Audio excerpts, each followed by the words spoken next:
ഒരു മുറി മത്തൻ എടുത്തിട്ടുണ്ട്. അത് തൊലിയൊക്കെ കളഞ്ഞ് കഴുകി വൃത്തിയാക്കിയിട്ട് എടുക്കണം. മൊത്തത്തിൽ അങ്ങനെ കഴുകി വൃത്തിയാക്കി തൊലിയൊക്കെ കളഞ്ഞ് പീസാക്കി എടുത്തിട്ടുണ്ട്.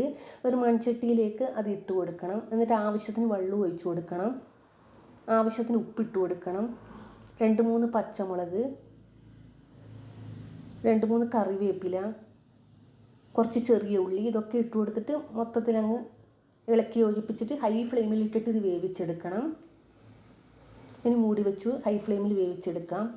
ഒരു മുറി തേങ്ങ ഇട്ട് കൊടുക്കണം. 2-3 ചെറിയ ഉള്ളി, ചെറിയ ജീരകം പൊടിക്കാത്തതുണ്ടെങ്കിൽ അത്, പൊടിച്ചതുണ്ടെങ്കിൽ ഒരു ഇച്ചിരി. ആവശ്യത്തിന് വെള്ളം ഒഴിച്ചു കൊടുത്തിട്ട് പേസ്റ്റ് രൂപത്തിൽ അരച്ചെടുക്കണം.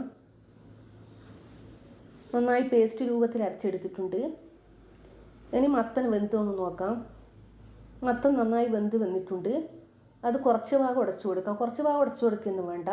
1/2 ടീസ്പൂൺ മഞ്ഞൾപ്പൊടി കൂടി ഇട്ട് കൊടുക്കാം. മൊത്തത്തിൽ അങ്ങ് ഇളക്കി യോജിപ്പിച്ചിട്ട് ജസ്റ്റ് ഒന്ന് ഉടച്ചു കൊടുക്കാം.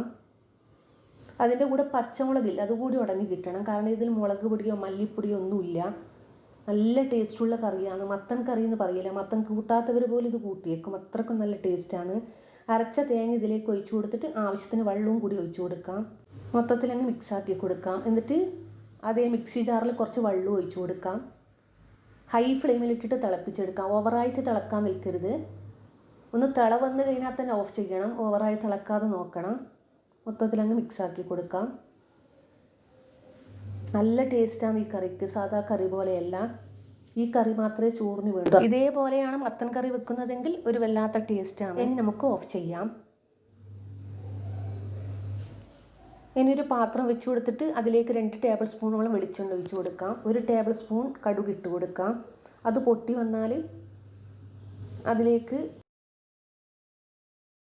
കുറച്ച് ചെറിയ ഉള്ളി ചെറിയ പീസാക്കണം, കുറച്ച് ചുവന്ന മുളക് ചെറിയ പീസാക്കിയത്, 2-3 കറിവേപ്പില ഇട്ട് കൊടുക്കാം.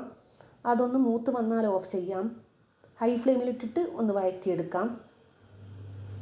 ഇത്രയേ വേണ്ടൂ. ഇനി നമുക്ക് ഓഫ് ചെയ്യാം. നേരത്തെ ഓഫാക്കിയ കറിയില്ലേ, അത് ഇതിലേക്ക് ഒഴിച്ചു കൊടുക്കാം. ഇത് അതിലേക്ക് മൊത്തത്തിൽ ഇട്ട് കൊടുക്കാം. മൊത്തത്തിൽ അങ്ങ് ഇളക്കി യോജിപ്പിക്കാം.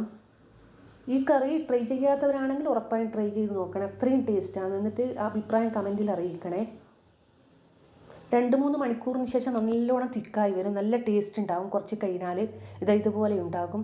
നിങ്ങൾക്ക് ഈ വീഡിയോ ഇഷ്ടപ്പെടുകയാണെങ്കിൽ മാത്രം ഒന്ന് സബ്സ്ക്രൈബ് ചെയ്യാൻ മറക്കല്ലേ. ട്രൈ ചെയ്യാത്തവരാണെങ്കിൽ ഇങ്ങനെയൊന്ന് ട്രൈ ചെയ്ത് നോക്കാനും മറക്കരുത്. നിങ്ങൾക്ക് വളരെയധികം ഉപകാരപ്പെടുന്ന ഒരുപാട് ഷോർട്സ് വീഡിയോസ് ഉണ്ട്, അതും കാണാൻ മറക്കല്ലേ.